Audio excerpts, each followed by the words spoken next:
John, Anik, and Kenny Florian Podcast. John, Anik, and Kenny Florian. I fucking love them. I can't get enough of them. Let's hear that Boston next. Big jab there from Duffy, and Frank Mir is hurt now. Down goes Duffy, out cold. Frank Mir does it again. Rock'em sock'em robots here. Oh my goodness. Hyperbole. They're a couple of absolutely self-involved bullshit artists. Here are your hosts, John, Anik, and Kenny Florian. If only COVID-19 was going away when the calendar turned. It's our final episode of this here dreadful 2020. Not so dreadful on the UFC front, of course, but final episode of the year, episode 281 of the Anik and Florian Podcast. It's Sunday, December 20th. The year is 2020. Thanks for closing the closet, Ken Flo. It's good to see you, man. Exactly. I don't want you to see the monsters in there. It's good to see you as well. 2020 was pretty crazy. Yeah. I'm glad we're going to say goodbye shortly to it. And I'm excited to talk fights, man. So the final show of the year can be an undertaking as we try to shine a positive light on all of the performances and performers and athletes of 2020. But earlier today, we went through some of the nominations and the nominees for our 6th annual award show, which is coming up on Sunday, January 3rd. So we'll be dark next week. Catch our collective breaths a little bit, and then we will be back with our award show. And it's an undertaking, right? Going through the UFC list of events all the way back through January. I know that we forgot some things. So our exercise this morning was to try not to forget, because we just filmed our UFC Best of 2020. And as you alerted me to this morning, we didn't even mention Yuri Prochazka in 5 hours on a television set. So not a perfect exercise, but we got some work to do today. Some big performances over the weekend. So let us get into headlines, and we will begin with UFC Fight Night, Thompson versus Neal, final UFC offering of the year. And how about Stephen Wonderboy Thompson? I mean, I think Jeff Neal is an exciting fighter, and his future is certainly bright. But this is the best kickboxer in MMA, is he not, in Stephen Wonderboy Thompson? And on any given Saturday night, with respect to that tough stylistic championship matchup against Usman, this is the best welterweight in the world on any given Saturday night for me. What'd you think of Stephen Wonderboy Thompson at 37, 38 years old?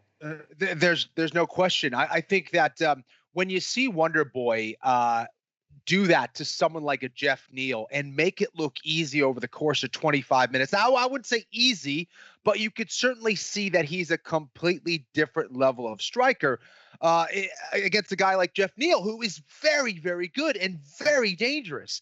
It just shows there's levels to this game. And Wonderboy, when he is on, man, he does things that other guys only dream of being able to do. You know, his footwork, his angles, his timing, his ability to counter you, his stance switches, his leg game, his boxing, his ability to attack your body, go upstairs, attack your leg. The guy can do it all. And man, he makes it look good. And he also happens to be tough as hell as well. If you saw his knee, you're like, how the hell was this guy even fighting? It looked like he had like a giant tumor inside his leg. He fought through that. He was actually kicking Jeff Neal with it. Yeah. He's a special fighter, man. And I'm afraid that when he goes away eventually, we're not going to see anything like it. He's so unique. That's what I was thinking last night. There's never going to be another guy like this. And you said when he is on, right? And they even said on the commentary last night, when he is on. And then I think Daniel Cormier followed it up and said, when is he not on, right? Right. He always seems to be on. I mean, there have been some improvements. He has acknowledged that he's a much better fighter now than he was 5 years ago. Mm-hmm. But gosh, I mean, you had to feel good betting on this guy. 2 minutes in, you felt like you could, start walking to the fucking window. Yeah, I mean, he is so special. I will say this. There are times where Wonderboy, I don't want to say he checks out at all, because that is not the case, but there's a certain laziness at times because he is maybe tooling you so much that his focus is lost for some seconds here and there during a fight. But man, the style that he has brought into the octagon is something special. He's the kind of guy that when he competes, he ups the level for everybody else. You see what is possible as a mixed martial arts fighter. And he's done that since the first time he stepped into the octagon. You knew there was something different. And there were a lot of people out there that were trying to steal what he was doing out there successfully. So we're going to miss him. I tell you right now, again, I still think he's got some other phenomenal fights left in him. There's no doubt about that. But man, are we going to miss someone like Wonderboy? I think he's got at least 4 or 5 good fights left in him, if not more. I mean, maybe he has a style that could extend. I mean, he hasn't absorbed a lot of concussive damage in the UFC, save for the Anthony Showtime Pettis fight. And what a scalp that is now in retrospect for Anthony Showtime Pettis on his resume. But yeah, man, run out of superlatives with Stephen Wonderboy Thompson. What a pleasure to just watch him compete and do that to Jeff Neal. He's stronger. He's bigger.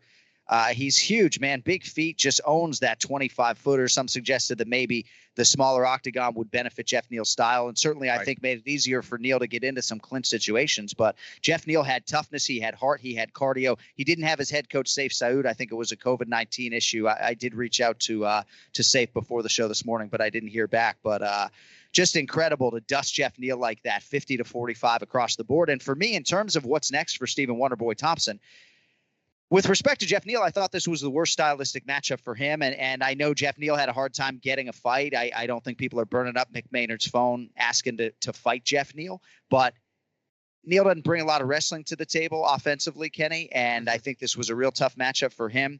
For Stephen Wonderboy Thompson, I want to see him fight the champion. I know there are other fights out there, obviously first for Kamaru. But my appetite after that performance and the Luque performance is to see him fight for the belt. I mean, what do you think is next for Thompson, and how realistic do you think it is that he would be 1 win away or maybe 0 wins away from a title shot again?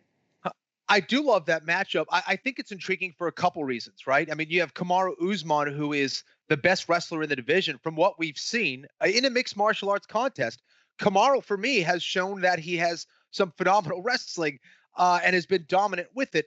You have the most dominant wrestler taking on, in my opinion, the most dominant striker, or the most elite striker in that division. So for that reason alone, it's intriguing. But everything that Wonderboy has accomplished up to this point, I think he's deserving of it. And I think he offers up a style that would be very tricky for a Kamaru Usman. Usman's fought a lot of guys, and he has a ton of experience.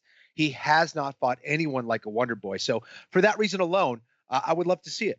And Ken Flo, if you come up with a list of guys who you would take to beat Wonderboy in the welterweight division right now, I think it would be a very short list. There are obviously some stylistically challenging matchups, but I think the Nashville fight against Pettis was maybe March of 2019, if memory serves. And here we are almost 2 years later. If I would have told you that night that he would be back in welterweight title contention, you would have said no fucking way. And here is Stephen Wonderboy Thompson, super relevant. And he's almost too good a guy, though. You know, like my twin brother's almost like too good, like too fucking nice, you know, it's like so nice to my mom. He's so nice to my mom, and I'm nice to my mother too. But like sometimes enough is enough. I mean, you know, although I will say when you're the winning athlete, I have far more tolerance for the pre-round 5 hug. When you're down on the scorecards, Jeff Neal, right, whom I love, you need those 10 seconds. We can't afford to have the little pre-fight hug, you know. But glad the headbutt didn't play a role. Once I saw that Rob Monroe was working that Jeff Neal cut, I knew that that they were in good hands. But tremendous main event performance for Stephen Wonderboy Thompson. And I do believe that Jeff Neal is going to find himself in main events. I think he proved that he's a main event fighter.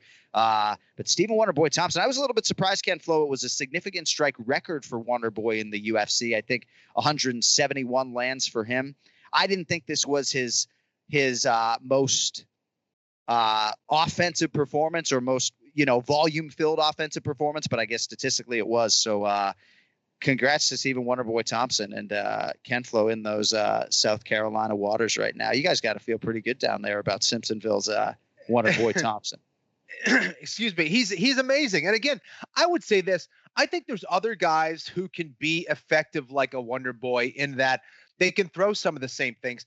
I was impressed with his volume that night, actually. I thought that, yeah, you've seen other guys who will throw a lot of volume, but they'll get hit a whole lot. And Wonderboy, I thought, balanced that volume well with a lot of those, angles and movements. And so for me, I don't see a whole lot of guys being able to do what Wonderboy can do or ever will be able to do. And again, just a pleasure to watch, as you said. And Jeff Neal, to his credit, I think a lot of people would have gone home, at least checked out mentally. Jeff Neal kept coming forward. He kept looking for a way to win. You got to give him credit for that. Even though he was outgunned, he kept coming forward, kept looking for a way to try to knock out Wonderboy. Was not successful, even with the hurt leg at the end. And it was just a tremendous way to end the year.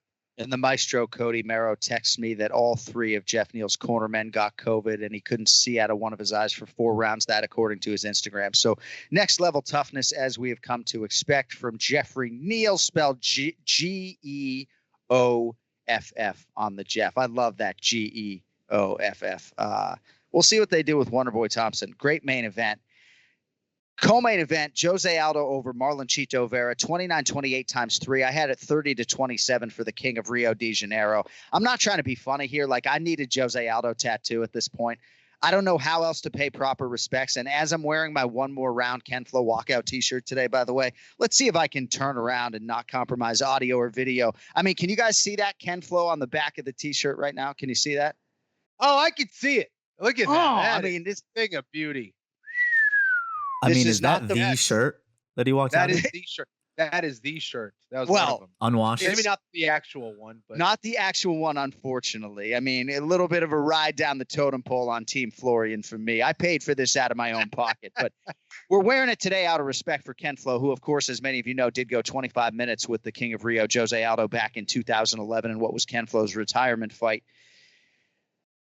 I absolutely loved Jose Aldo, and I knew from the strut when he was walking out that that he was going to be a real problem. How do you get him off of your body when he's got that body triangle? I mean, talk us through it, Ken Flo. Great performance for Jose Aldo, and obviously a disappointing little hiccup here for Ecuador's Marlon Chito Vera. You got to sneak a shank into the octagon, John. But something right. tells me that's an illegal move. Yeah. It's just probably not going to happen, especially in round 3.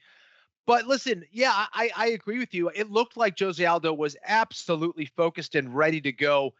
He was really on from the beginning of that fight. I thought that his body punches were on full display against Chito Vera.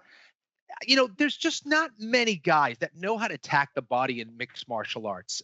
Jose Aldo has established himself over the last few years as the best in the game when it comes to getting you to miss and landing shots to your liver or landing shots to your solar plexus. The guy is just a phenomenal body puncher, and that is a high-level skill in striking. You just don't see that every day, and that is a skill that he has developed a little bit later in his career. So kudos to Jose Aldo for continuing to develop his game. But he fought a guy who was very motivated, long and rangy like Chito Vera, who was as tough as they come, a black belt in Brazilian Jiu-Jitsu, has really turned it on when it comes to his striking game.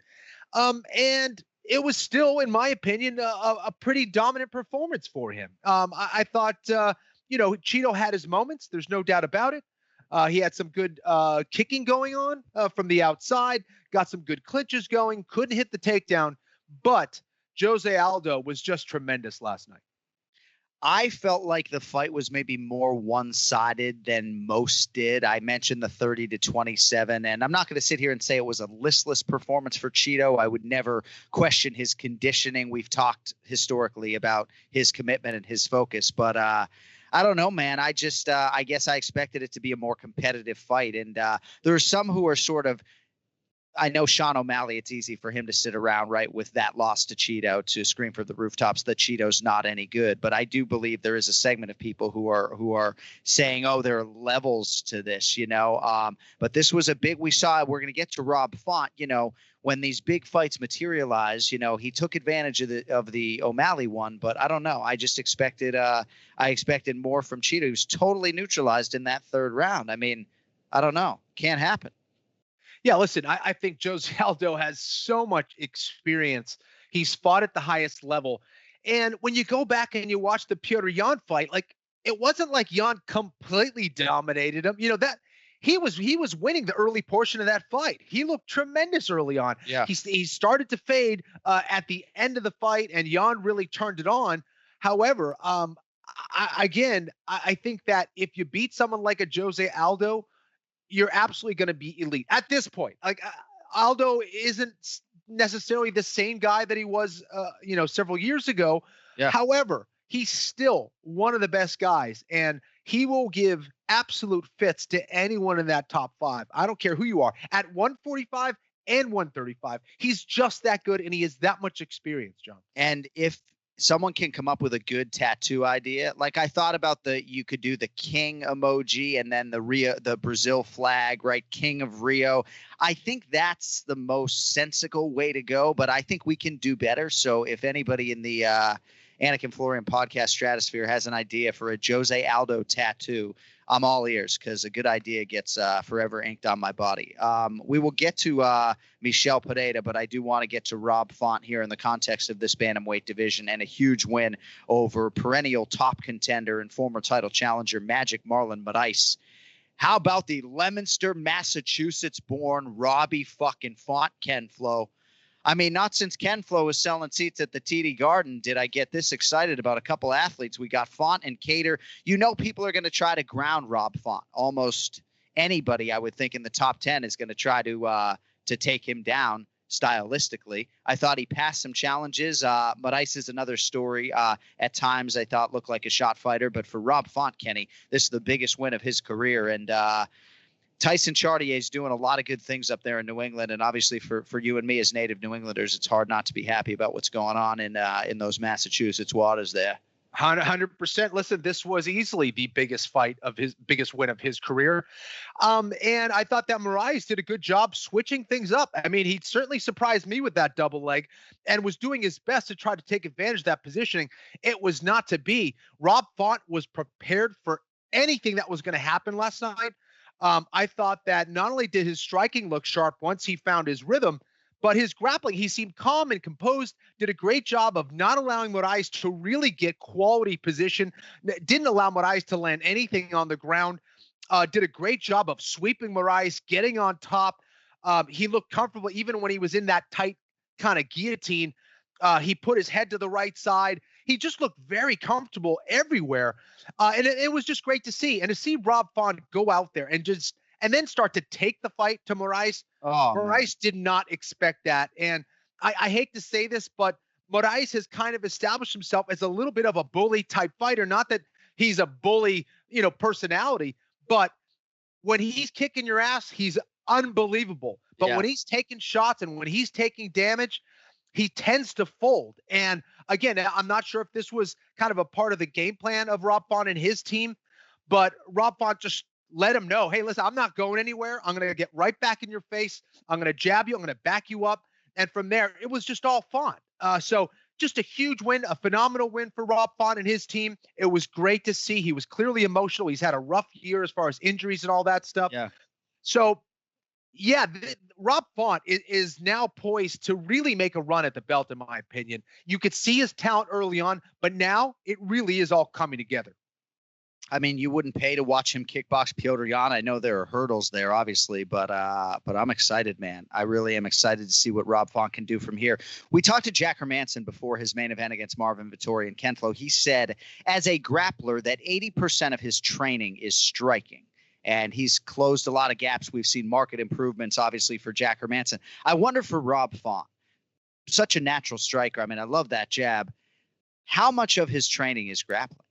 Is it 75%, right? Because I just think you have to just grapple and wrestle just as much as humanly possible, right? And try to get your cardiovascular system conditioned to those situations, because that's going to be the key to taking I know the $50,000 bonus is nice. The top 5 is nice, but it's like we're trying to get on the fucking duck boats on Causeway Street. You need to be wrestling 75% of the time, right? Absolutely. Listen, if there was a title for mixed martial arts, it should be mixed martial arts, brutal honesty required, because that's what it takes. You have to look at your weaknesses every single day and go, am I doing what I need to do to get better as a mixed martial artist? And to me, it was clear that Rob Font just looked different as a grappler. I think if he fought Moraes 3 years ago, he probably would have been submitted or been grounded out and lost that fight. Yeah. He's just moving way different. He knew exactly what to do with his hips, how to angle his body. His positioning was much better. And he's on the right track, man. That's exactly what he needed. I think that was always a deficiency in his game when you saw some of the losses that he had in the past. So it seems like he's a way more confident fighter because of that. And again, just an awesome win for him. I think a lot of it's going to be about health, as you sort of alluded to. I feel the same way about Calvin Kattar, had some hand injuries after the Dan Ige fight. But I think for a lot of these guys, it's just about staying healthy when those big fights materialize. And maybe it'll be Jose Aldo for Rob Font. I love where bantamweight is at right now. Can you imagine Cody Merrow if we had like a Boston versus New York thing with Aljamain Sterling and Rob Font down the line fighting for the fucking belt? I mean, my heart would be torn a little bit, but Ken Flo, I mean, are you kidding me? Like Font versus Sterling? Sorry, Aljo. Just make it a whole New York. It should be a whole New York versus Boston card. That's right. Let's do it. We'll get Ken Flo out of retirement. Get Ken Flo back in the United States Anti-Doping Agency protocol, filling out the whereabouts forms, Ken Flo, right? Tell everybody then everybody would know where you are. It's like fucking Where's Waldo right now. Nobody knows where Ken Flo is. You fill out those fucking whereabouts forms. Well, I'm very happy for Rob Font and that entire team. Just a few good men right there. So we'll see how they spin it forward with Rob Font. I think the Aldo fight makes sense. I'm not in the business of eliminating contenders, and I think both of them are creeping on a championship fight. But what about Marlon Moraes? I mean, a shot fighter, that's not a nice thing to say. I didn't really mean it. But I don't think he can take a shot the same way. Goddard certainly, I think, was the referee, allowed him to take a couple to make sure that it was good night. What do you think about Marlon moving forward? Be honest with me. This is what I think. I think that it's going to be extremely difficult for him to get back to where he was as champ. I think that, listen, the blueprint is out on Marlon in a lot of ways. I don't know what this is going to do for his confidence after suffering yet another setback and yet another knockout. I mean, these are the kind of things that really destroy fighters, both physically and mentally. It's that much more evidence that this is probably the most difficult sport in the world. Okay. Because you can absolutely be on the top of the mountain one day and on the bottom, slipping just to make your way, just to get started on that mountain. And Marlon was a former champion. And if we're being honest, another loss, John, or maybe even after this loss, it might be over for him in the UFC. That's how crazy this is. Yeah. I mean, we've seen it so many times before with former champions that are now you just kind of forget about him. You're like, what happened to that guy? I mean, it's wild. So Marlon's going to have to do some soul searching, and I think there's some changes that need to be made, both technically, mentally, for him to get back to where he was. And if I'm Rob Font, I'm hopping on fucking Route 128. I'm going to the Florian Martial Arts Center in Brookline, Massachusetts. They're on Webster Street or whatever it is, right? I'm starting privates with Keith. Even if Keith makes me wear the gi, whatever it takes. But Rob Font, got to bring a championship back to the great state of Massachusetts. All right, Longo coming up in about 3 minutes, but quickly, Ken Flo. Chaos Williams over Michel Pereira by unanimous decision. Oh, wait, my scorecard doesn't matter. So I had Chaos winning that fight. And maybe you didn't. I mean, close fight. Robbery certainly is not the way to put it, but I had Williams up 2-0 going into the third.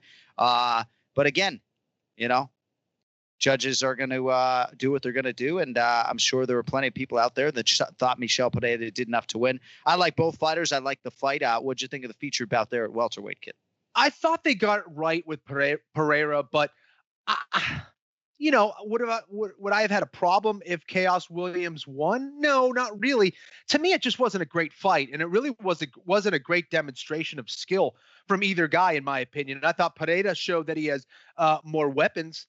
But I tweeted this last night, and for Chaos Williams, there's no question this is a powerful dude. This is a guy who is a good athlete. He's strong. He's focused. He's tough.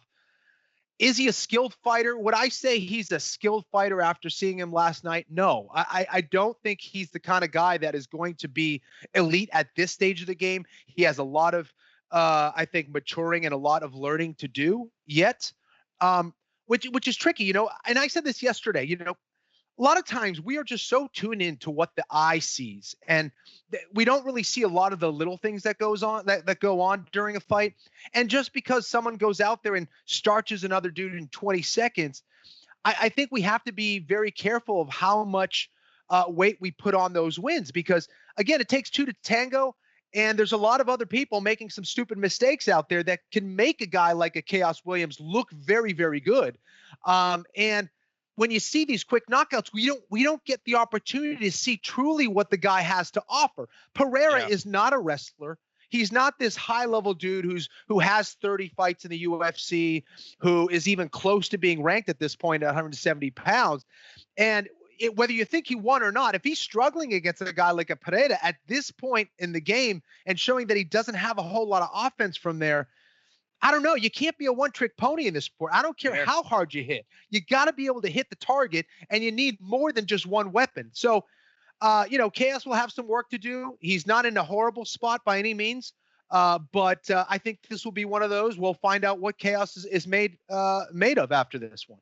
Tremendous assessment and analysis. This is one of the few times that I did not read the Kenny Florian Twitter page before the show. And Cody, I'm fucking paying for it. No, this is not funny. This is not funny. I'm paying for it.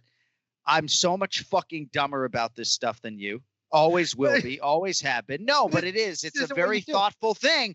And the thing is, too, is that commentary, right? We are promoters at times, right? And let's be clear, we don't work for the network. We work for the promoter. That doesn't mean that we are wont to criticize when the athletes deserve it. But if you're looking for super constructive stuff that you can really learn from, I think there are a lot of different conduits through which you can get that information. And my best recommendation on Fight Night, if he's watching, at Kenny Florian. That's all I got on that. People are going to hate me, but thank you. I love it.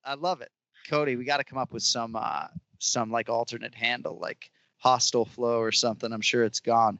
Hey, if you're looking for the ultimate stocking stuffers for this holiday season, look no further, because our sponsors, Manscaped, have the tools to make you win this year's stocking stuffer or white elephant competition. See, as many of you know, Manscaped truly is a company that is ahead of its time. It's the only brand dedicated to below-the-waist grooming and hygiene products. And thankfully for our international listeners and viewers, they have now released their products across Europe, Canada, and Australia. And I've traveled a lot this year, and I don't leave my house without my Lawnmower 3.0. Manscaped, though, has a lot more products than just the lawnmower that you've heard about.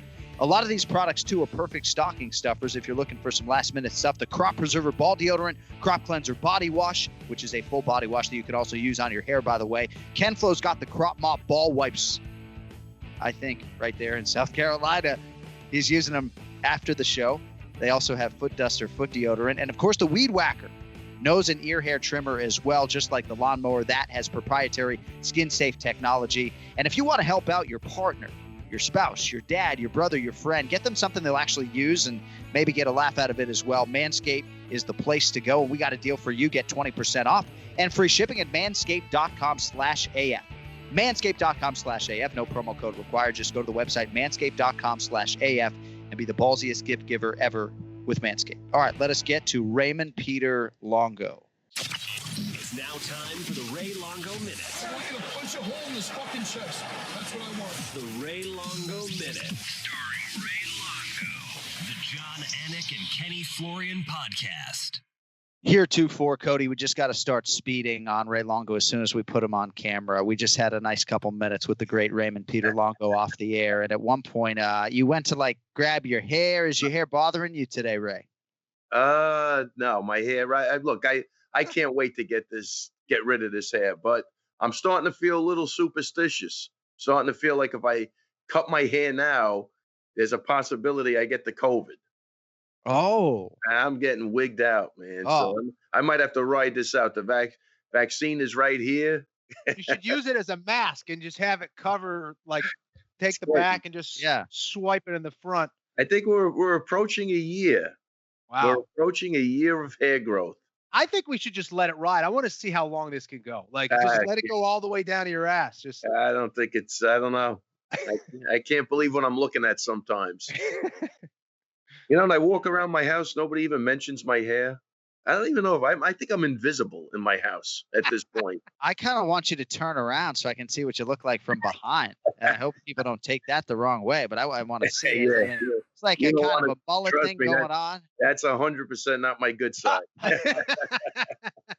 I mean, again, if you're audio only for the Anik and Florian podcast, I think you have no choice but to make your own assessment and check out Ray Longo on video. Cold brew today. That looks like a hot cup of coffee for you. It's 11:38 a.m. Eastern on a Sunday. Is that a hot coffee today, Ray? Huh? That's a hot tea, believe it or not. Okay. Green tea or you go black tea? What kind of tea? No, green tea always. Every day. Always. Yeah. Every day. Metabolically quite good for you, I've heard. Is that? Feel like a million petunias. Yeah. So we did not have a barber regrettably reach out, and people wonder why I perseverate on Ray's lettuce. Ken Flo, historically great hair. I mean, they've done television segments on Kenny's hair. I have had an issue with hair since I was a very young kid, right? I've been shaving my head bald every 4 or 5 days, essentially, since I was 14. I have an identical twin brother, as many people know now, who has hair down to his shoulders. But I got an issue with it. Like, I want you to get a haircut because I think you look more handsome with your haircut. I mean, does your wife like this look? I mean, what? I tell you, like I told you before, nobody even mentions it. I don't know what's going on in my house. I have no idea. My wife likes me whichever way I am, though. She's one of those people. She's just supportive as hell. I love it. Well, I know we have business to attend to, but as I'm looking at you, like one of your ears is covered and the other is not. It's like, what are we doing, man? I can't see myself. All right. Where am I on this thing? Hold on a second.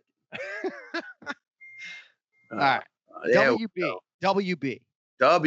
Let me tell you something. Masterpiece. What can you say? I mean, the guy's going to be 38 years old. How do you not love him? Complete, look at his sportsmanship. The guy's mouthpiece comes in. He doesn't even want to hit him. I mean, that's confidence too. That's just the guy still having fun. Look, the only thing that could get Wonder Boy at this point, it looks like, is his age. That's it, because he took a bull. He was the matador in the bull. That's what you were looking at. Beautiful footwork, timing, fakes. You don't know where he is, dude. Kenny, it's so frustrating. You go to hit a guy, he's not there. He's behind you. You take your best swing. It's frustrating. Then you go to reset. You get side kicked in the stomach. You got to reset again.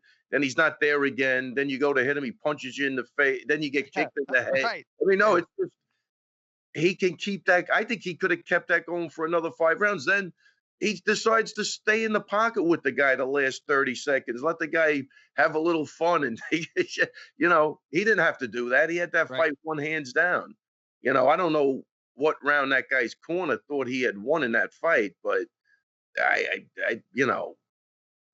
think they told him he won the 3rd round. You need a couple more like that. I don't even think that was remotely close. I mean, that was just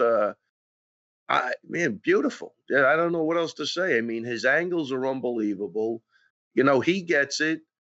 He can do it at a high level. And again, the fact that he's going to be 38 years old, that type of style is normally the first thing that goes. We had this discussion with like Tyson and Jones, so yeah, God bless him, man. And I'll tell you, couldn't happen to, success couldn't be for a nicer guy. And I'll tell you, I'd love to see the NFF against the baddest motherfucker about, man. That's a bad fight for Jose. You'll never see it. That's a bad fight for Jorge. It really is. It was the first time. I think he's a tough fight for everybody. Yeah. I mean, he already beat Masvidal, right? I mean, I'll say this, there's good strikers, there's great strikers, and then there's master level strikers. Wonder Boy is a master at what he does. It's just, you could see it. The guy is special. Yeah. And because Masvidal is phenomenal. He is. Yes. I love watching him fight, but this is just never going to be a good matchup for him. I think he knows it too, but let's do it. Nice guys finish last. That's what we call it. Nice guys finish last. Let's see if that's true. I can sit here and say major missed investment opportunity last night on Stephen Wonderboy Thompson for those out there that were not on that side.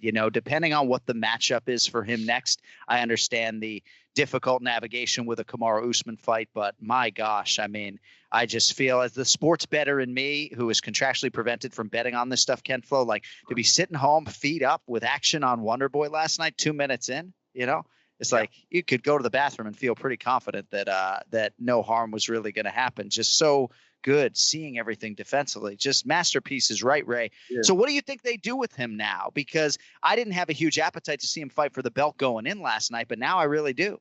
I got to tell you, I look, I tweeted something last night. You got to give the guy a shot. He's getting older. But again, from a business standpoint, he's an older athlete. You know, do you invest money in these guys? I mean, what Dana said a couple of weeks ago, it looks like anybody who's making money, who's like on the, the back end of, over like 36, how much money do you put into a guy? Like, how much longer can Wonder Boy last? That's the key. And I think that's going to be the decision, because he probably on any given night could beat anybody. I mean, you talk about, people say Romero's the best guy never to hold a title. This guy's the best guy to never have a title, because he's fighting. He's making guys look silly. Right. You know what I mean?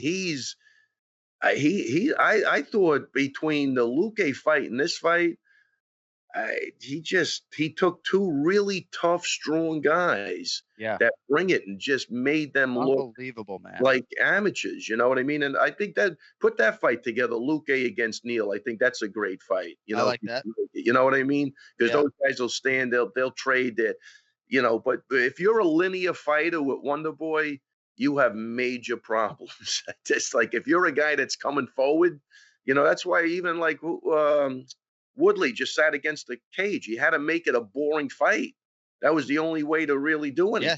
Yes. And he had the power to do that, But as Ken Flo well knows, Tyron talks painstakingly about how hard it was to twice prepare for 5-round fights against Stephen Wonderboy Thompson. So I just think there's a guy who should get a title shot, but I don't know how much they're going to do. That's why I think the Masvidal fight is perfect. You have two guys that are getting a little older that are good. Yeah. They both can probably draw some eyeballs to it. And again, if they do it with the baddest motherfucker against the nicest motherfucker. Yeah, see, I mean, that NMF, BMF stuff, that doesn't do anything for me.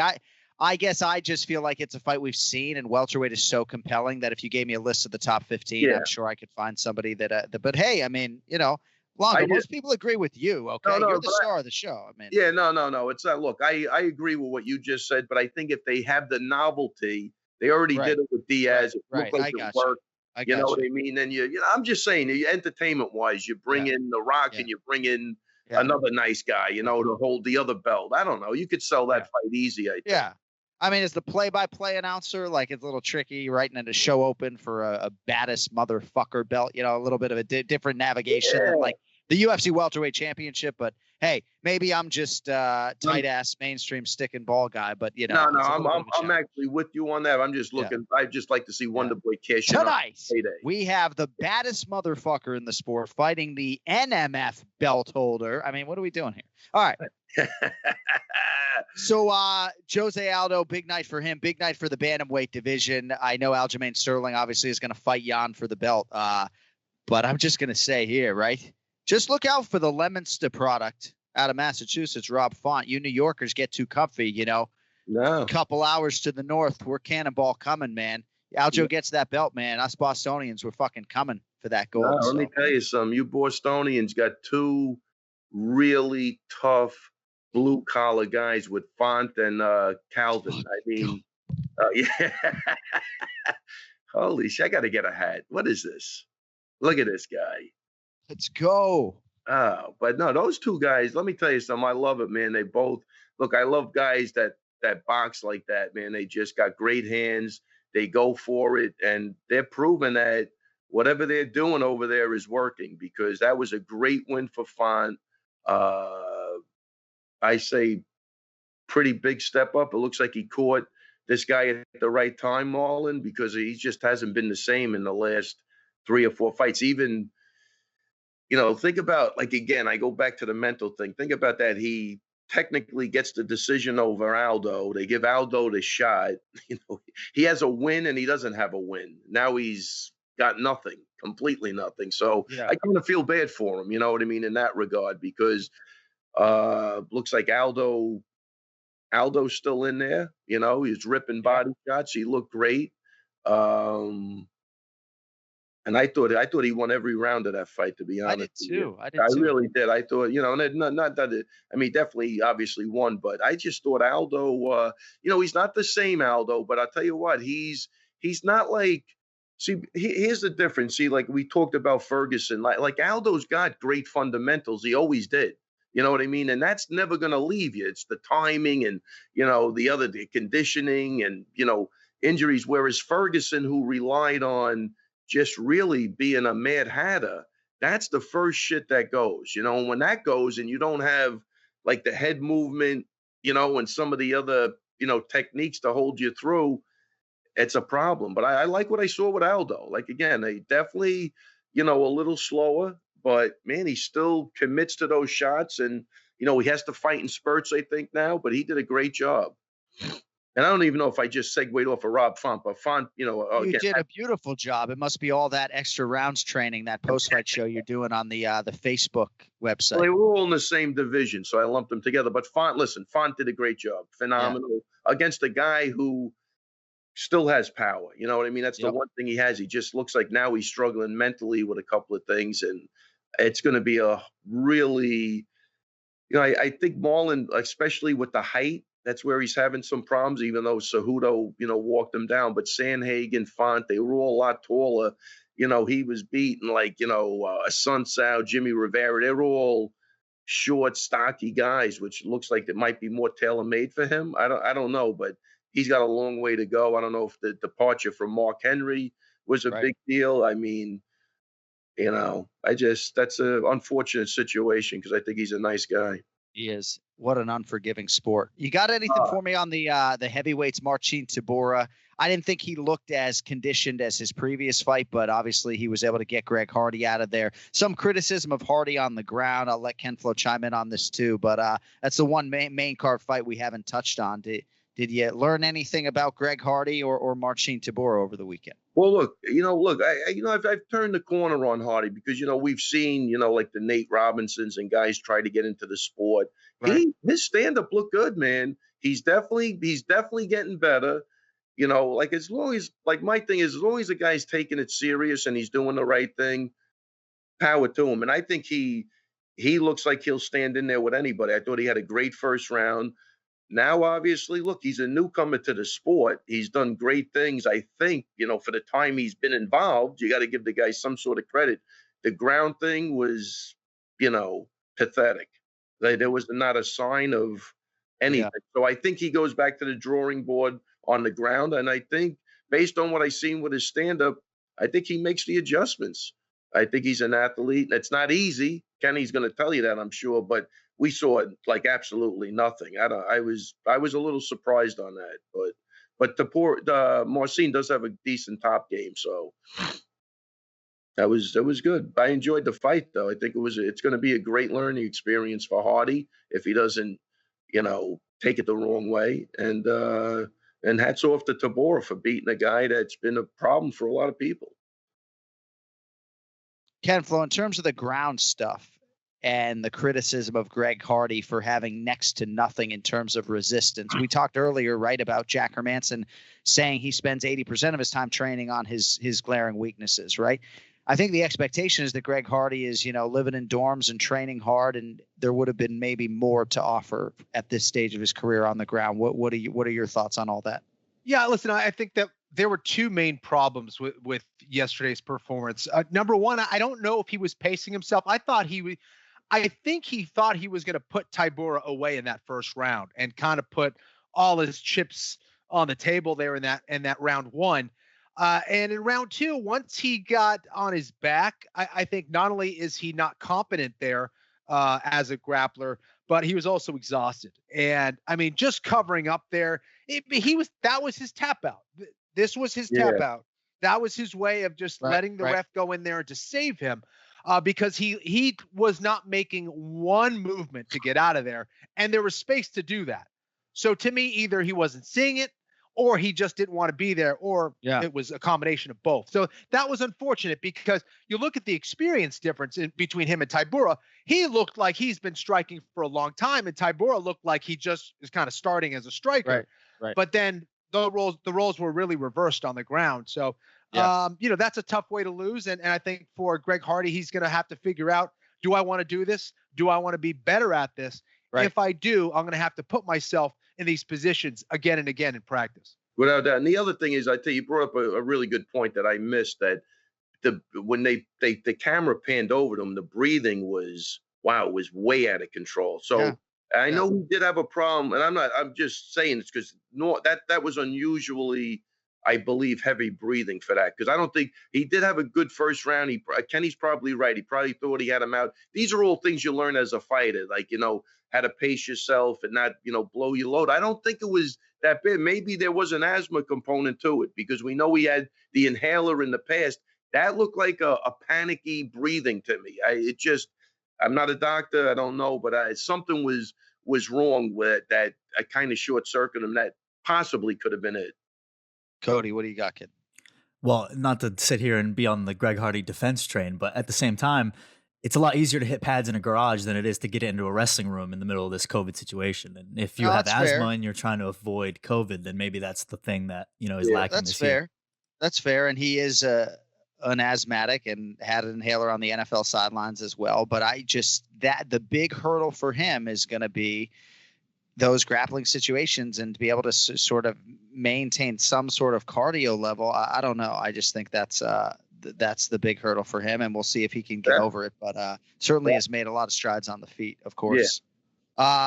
All right, man.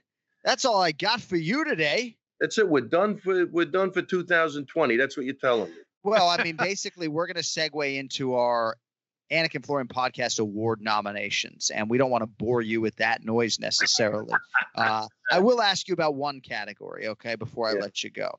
It is the Robert Follis Cornerman of the Year, and we'll have loosely 5 nominations in each category. I have some different names written down. I think Waleed Ismail and Team Figueredo deserve some acknowledgement in 2020 for what they have all collectively done with Davison. Ray Longo is nominated every year just as sort of a courtesy for you being on the show. Eugene Behrman, Jason Perillo, Javier Mendez. As far as I'm concerned, he had one job this year in sort of stepping up for Abdulmanap Nurmagomedov. I know he has a lot of different athletes, but Javier Mendez, for what he was able to do mentally with Khabib, deserves a nomination. Mike Brown, James Krause, Conan Silveira. I mean, there's so many great coaches in the space. I'll probably give the award to Longo. We'll see. We'll see how I feel in a couple of weeks. That could sink this show. Don't do that. Okay, I won't. No, principally I don't go out of my way to give New Yorkers awards unless they absolutely earn them. I got to tell you that Eugene Behrman, he's continued to do a great job up there. I think he's going to be hard to beat. I have Javier. I love. I think he's a down-to-earth, great guy. Always liked him since the first day I met him. Good job also. I mean, he's done great things over there. But Behrman seems to have gotten through to a bunch of people that came from nowhere. It looks like they're tight. I love the cohesiveness and the camaraderie, and that's got to start from the top. And that's I like that guy. You hear him in an interview, he's down to earth. He's humble. Those are the guys I like. And again, Javier, they could split it as far as, if you're asking for my opinion, which you didn't, but I threw it in there anyway. No, I love it. That's good stuff. That's who I am. I interrupt you, and I'm going to continue to interrupt you in 2021 because maybe I'm a bully. A little bit. Maybe and not. I'm gonna send you a Flowbee, and you can cut your hair with that. A Flowbee, I love it. Well, at this point, I'll bribe you. I'll pay you to get a cut. Can you get a cut for our whole millennial audience, by the way? Millennials have no idea what a Flowbee is. Yeah, right. No way. Oh, Cody doesn't know what a Flowbee is. He was born in 1993. Yeah, you got to look that up, Cody. It's worth it. But everybody's probably thinking it has something to do with Ken Flo. I have no idea. I know what a Furby is from the 90s. It's a vacuum razor, essentially, right? Is that how you do? A suck cut for your hair. Cody just said he knows what a fur burger is. That's awesome, though, Cody. No, I know what a Furby is. A Furby. He's a fur burger. No. See, but here's the thing, Ray. So we had Ray on. You're like, oh, I got to ask you one category. I thought it had to be hottest male fighter of the year. I mean, if you're going to ask him one question. Right. So we have a category, hottest male fighter of the year. We have hottest female fighter of the year as well. And Ken, Flo, and I have handed out the hardware in the past. It's going to be a fan choice this year because it hasn't worked. It hasn't had the Who came desire. up with that category? Who came up with that? You did. Yeah. And you were it's a looks competition. Is it okay, like, to acknowledge the attractive fighters? Yeah, like, who do you have in that category? Well, I remember one year I gave it to Tyron Woodley. I find him to be a very attractive black man. I'm not afraid to say that. Yeah. Tyrone Woodley. Yeah. Very interesting. But you can chew on that. I mean, Aljo gets consideration from me every year. I mean, I don't know what to tell you. The fans, though. Wait, did you leave the heartthrob out, John Vellante? How could you John do Vellante that? did not get a vote this year. Really? We opened it up to the fans. I got 1 vote. My twin brother Jason got 2 votes. Mackenzie Dern. Wonderboy's got to be in there. Yeah, Stephen Wonderboy Thompson got a vote. Alan Joban gets a lot of consideration. Luke Rockhold. There were some people who are trying to be funny, maybe dropping a Sapperbeg Safarov or a Jake Collier on you. Maybe middleweight Jake Collier wins the award. I don't know. What the hell happened to this show, Kenny? What happened? I don't know. Alexa Grasso was nominated. Ariane Lipsky, Rose Namajunas, Karolina Kowalkiewicz, Anthony Lionheart Smith, the Black Beast Derek Lewis saying, hottest, if not most attractive. Pretty funny there. Roxanne Modafferi, Platinum Mike Perry, Valentina Shevchenko, Carlos Ulberg, I think, is a future, from Dana White's Contender Series. Hasn't made his UFC debut yet, but certainly a guy who probably a perennial contender in this category. Amanda Hebos got a lot of votes. Lena Landsberg, Brian T. City Ortega, Dustin Poirier, Tanner the Bulldozer Bozer nominated for hottest male fighter in 2020. Zhang Wei Li. We got a lot of nominations, right? We know one thing. We know Derek Lewis has the hottest balls in MMA. That's right. That's one thing it's a given. He's told us every year about 20 times after every fight. And those balls get hotter and hotter each fight. That's right. It's amazing. So do you have did we leave anybody? Oh, Chaz Skelly. His mom has nominated him. Chaz, I think, humbly nominated himself. That's a good dude right there. I don't know if he's going to, get the hardware, but pretty nice smile. You got anything else before we let you go, Ray? Yeah, I think it's a toss-up between Ben Askren and Chase Hooper. All right, that's good. That is good. That's what I think. Put those 2 guys in there. Oh, what do we got? I don't know. All right, so we are going dark next week. We wish you a Merry Christmas if that applies. Guys, I feel very sad right now. I don't know. I don't even know how to, because I'm not going to see you for a week. This is not good. Well, maybe we'll do an Instagram live if some news breaks. I know you like that. I love it. Instagram. I like being up on the technology. I like it. You got that Robinhood investing application on your phone, Ray, or no? No, I'm done with my investing. When are we getting? Listen, but Cody, when are you coming out to film? I got the girls lined up for my haircut. God! When are you coming out to film? I got the girls lined up. To cut your hair. Yeah. Right. Yeah, I get significantly less excited when he finished the sentence. Who said anything about cutting hair? Right. What's the matter with you guys? You see, you talk about the hottest male athletes, you forget everything else. You forget what you're about. This is not good. Right. Can you get back in the game, please? You got to get back on the. 2020's been rough on us, right? What the fuck is going on right now? I gotta get out of here. All right, man. Hey. Merry Christmas. Happy New Year. We will talk to you Sunday, January 3rd, the 6th annual Anik and Florian Podcast Awards. And hopefully you have some news for us on Aljamain Sterling by then, my man. Yeah, he'll be back. He's coming back next week. So Weidman's back for a couple of weeks, and then Aljo's coming. He's got to do that wrestling. I think he's wrestling somebody on the 18th, like wrestling and jiu-jitsu, which should be interesting. And that's it. Yeah. So we'll get back to you with something. I'm sure we're gonna back together. Yeah, we're getting the band back together for the holidays. All right, man. Well, we appreciate all your contributions. The check actually is in the mail this time, and we love you. We'll talk to you in 2 weeks, and send my best to Marab, a higher ceiling than all those other guys you mentioned, anyway. Will do.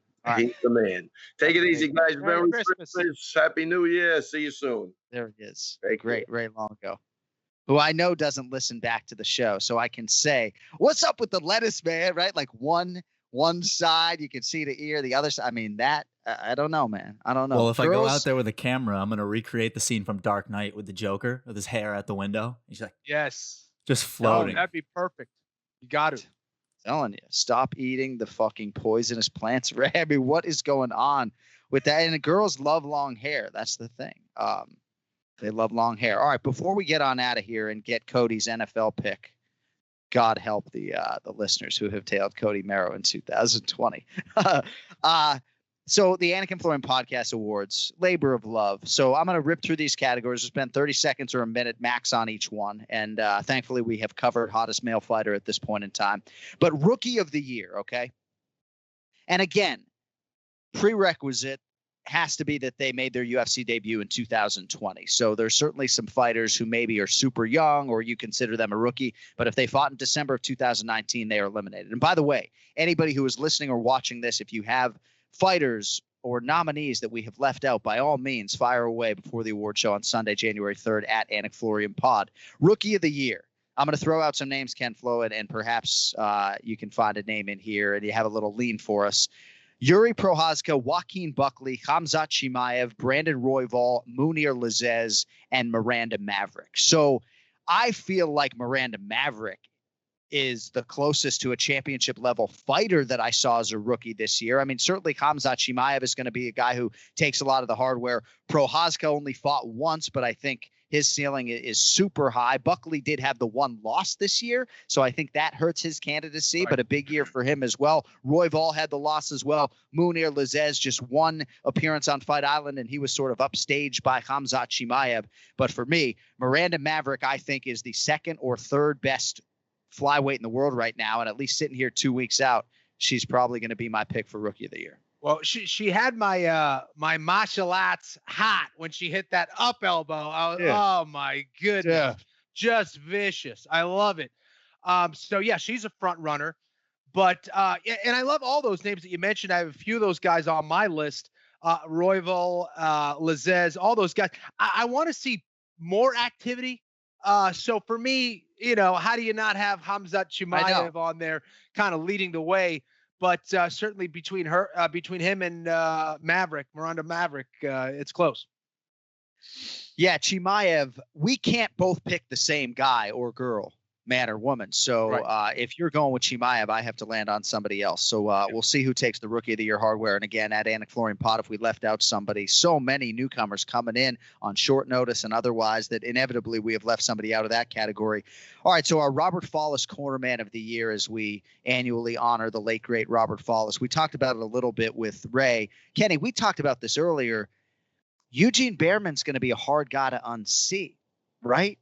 I mean, like if you're really trying to give this award as a meritocracy and not just like me trying to, give everybody some shine, like he's a hard dude to unseat in this category. No question. I mean, typically, I'm always going to lean towards quality over quantity, but this guy has quality and quantity. Yes. I mean, everything he says is well thought out in the corner. He knows exactly what his fighter needs to do, the adjustments that they need to make. And just a very thoughtful coach. And you look at all the guys that are doing well from his team, it's going to be tough to unseat him. You have guys like Mike Brown from the American Top Team, Javier Mendez that we talked about earlier, what he did with, Habib. But for me, Eugene is leading the way. You got to think Eugene's getting a belt from one of us in 2 weeks' time. Conan Silveira, I think, is the guy that I learned the most from this year as a coach, just in side conversations and just talking through the Felicia Spencer strategy for Amanda Nunes. Just a wealth of knowledge. So he's going to get some consideration for me. And also James Krause developmentally, what he's done with young fighters and just his overall commitment to coaching, I think deserves some acknowledgement. And I know I'm not alone when it comes to our listeners who have suggested James Krause. Our Adam Snacks Geller Male Fighter of the Year, named in honor of our fallen friend who was a mixed martial arts encyclopedia, Adam Snacks Geller. Israel Adesanya, Jan Blachowicz, Davison Figueiredo, Charles Oliveira, Kamaru Usman, Piotr Jan, Khabib Nurmagomedov, Stipe Miocic. Now, Kevin Holland went 5-0 in 2020. I kind of start with the champions, so that's why you sort of hear that lean from me. So I don't know. Who piques your interest for Male Fighter of the Year in 2020? Geez, there are a few of them. Certainly Khabib Nurmagomedov, he only had one fight, but you look at who they matched him up against in Justin Gaethje, an excellent wrestler with crazy knockout power. That was going to be the guy, or supposed to be the guy, to give him the toughest matchup, and it just didn't happen. Not only did he beat Gaethje, he made it look easy, completing, an undefeated career so far. He may come back, but 29-0, and then having to deal with the death of his father during these times. It was an awful situation for him, and he still passed all those tests with flying colors. So Khabib is one of the guys, although he wasn't as active as some of the other guys. Israel Adesanya, another guy, went 1-0, but again, made it look easy against another guy who was supposed to be a tough challenge. So, those two champs for me, man, are looking good. The activity thing is tough. I hadn't really thought about that. Adesanya did fight twice. He had the Romero fight as well. So that wasn't 2020. Okay, my bad. But you're right. Like for Khabib Nurmagomedov and Petr Yan and Stipe, all champions with great singular wins, but having competed only once. I'll tell you right now, Jan Blachowicz is my fighter of the year. It's the only one I'm going to actually reveal today. I'll make the case in a couple weeks, but Jan Blachowicz for me, getting all the hardware for 2020 fighter of the year. Female fighter of the year, I got the champions in the UFC, Ken Flo, Amanda Nunes, Valentina Shevchenko, Zhang Weili. Yan Xiaonan hasn't lost a fight since 2010. For me, Shevchenko's got the 2 appearances as opposed to the 1 for the other 2. So I don't know. Anybody I'm leaving out, or can we move on? I'd say Shevchenko and Zhang Weili are my front runners right now. They're killing it. Yeah. Fight of the year. So Zhang Weili versus Joanna Jędrzejczyk seemed to be the consensus pick. And then you had Davison Figueiredo and Brandon Moreno turn into fight of the year contender about a week ago.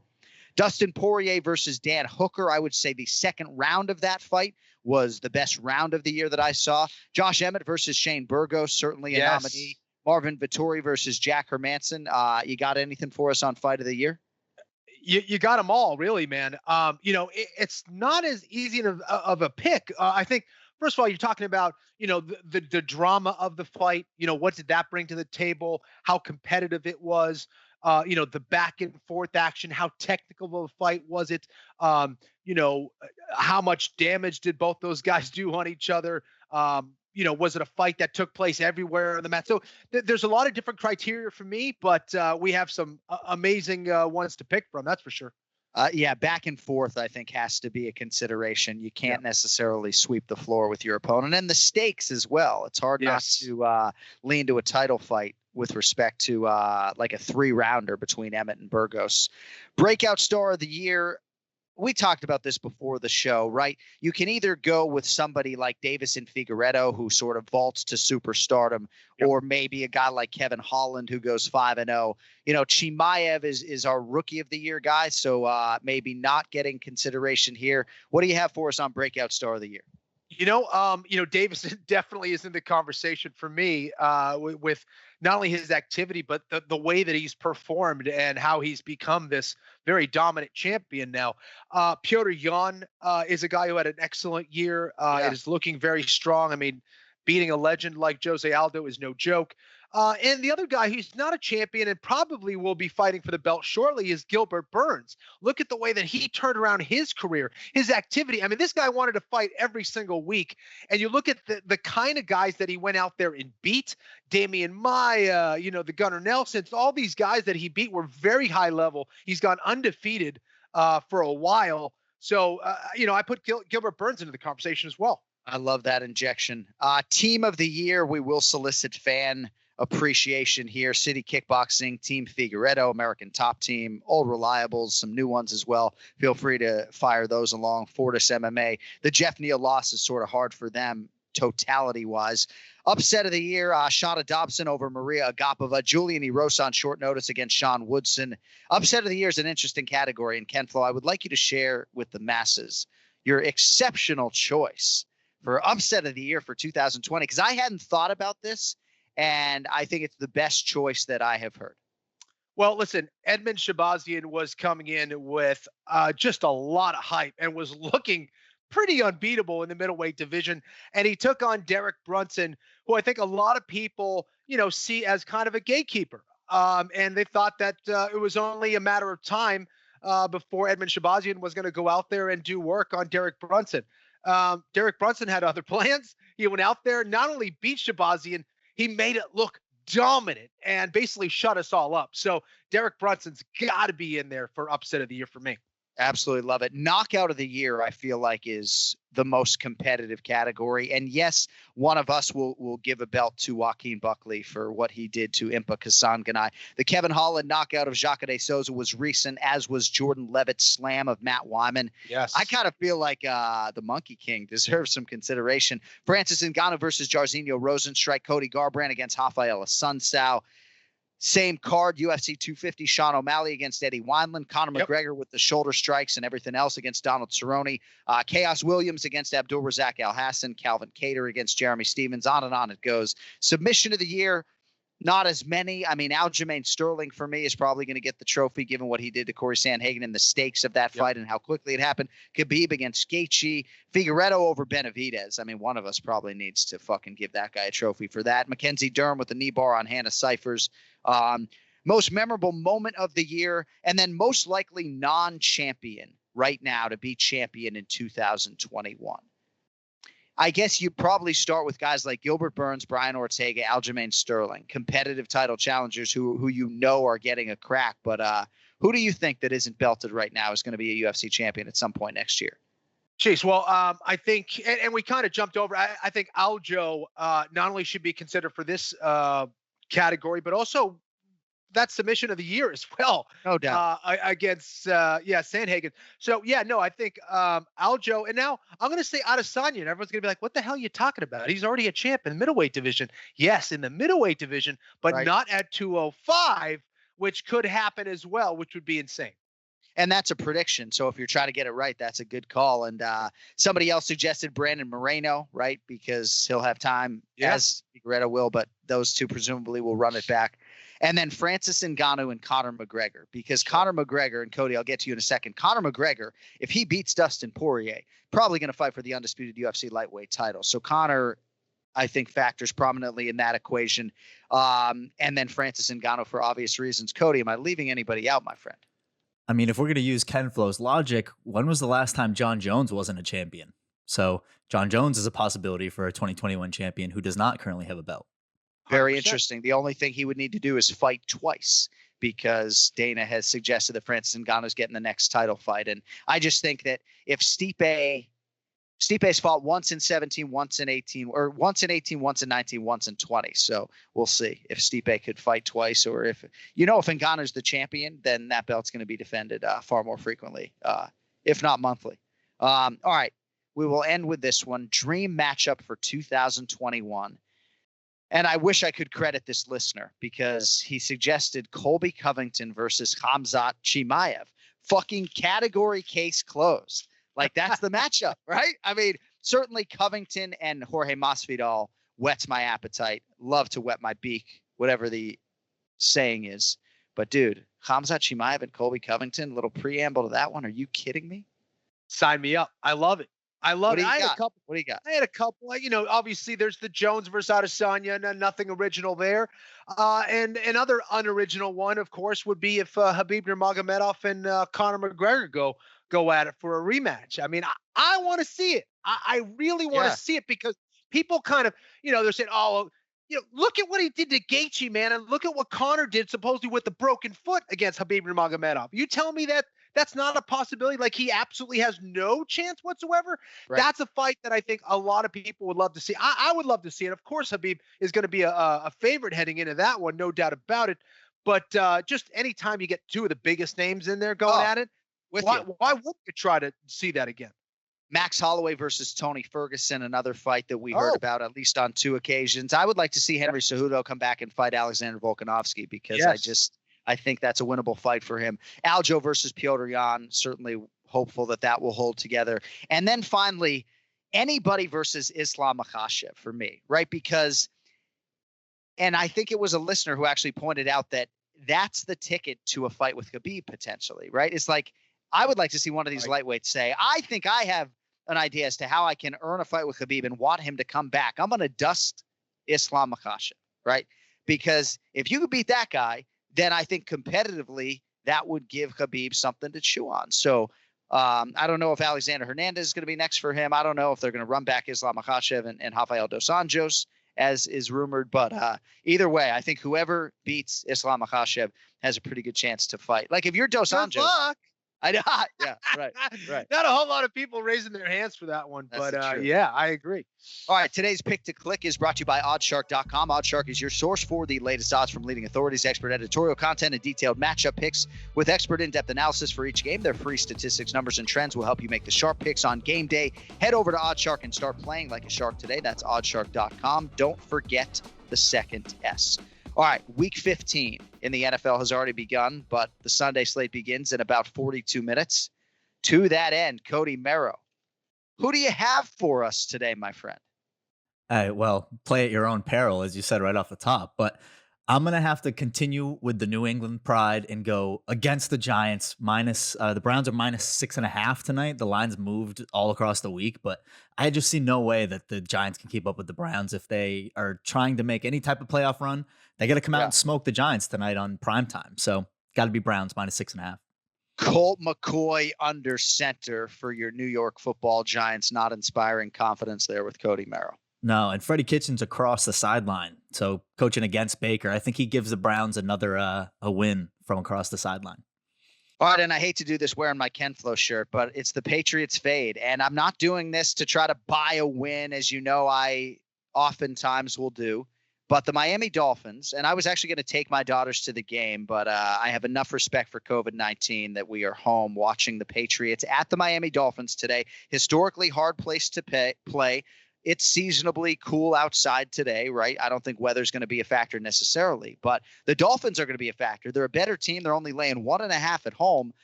What am I missing with this betting line is the question. I love the Dolphins today. If you have been betting the Dolphins this year and riding the Dolphins with me on the Pick to Click, you have made money. So Brian Flores is Miami Dolphins, the Pick to Click today, -1.5 home to the New England Patriots. All right. We have 2 scheduled off weeks all year on the Anik and Florian podcast. Regrettably, one of them is next week. So we are going to lick our wounds, and we'll be back with you Sunday, January 3rd with the 6th annual Anik and Florian Podcast Awards. It'll be weird not seeing your face, Ken Flo, but, you know. Well, you deserve a break, my friend. You deserve a break. So enjoy it with the family, my man. And we will be back soon enough. All right. We appreciate everybody out there for listening, for watching, for subscribing, for liking the videos, for commenting, whether it's audio or video form. It's been a big year for the show, and we're hoping for bigger things in 2021 as well. Thanks to Longo. Thanks to the Ducky and Parker. Thanks to all of you. Our executive producer is Cody Merrow. For Ken Flo, I'm John Anik. Happy holidays. Happy New Year. Merry Christmas. We'll talk to you in 2021. Until then, don't text and drive. Wear a mask if you like. Pat Miletich. Yo, later.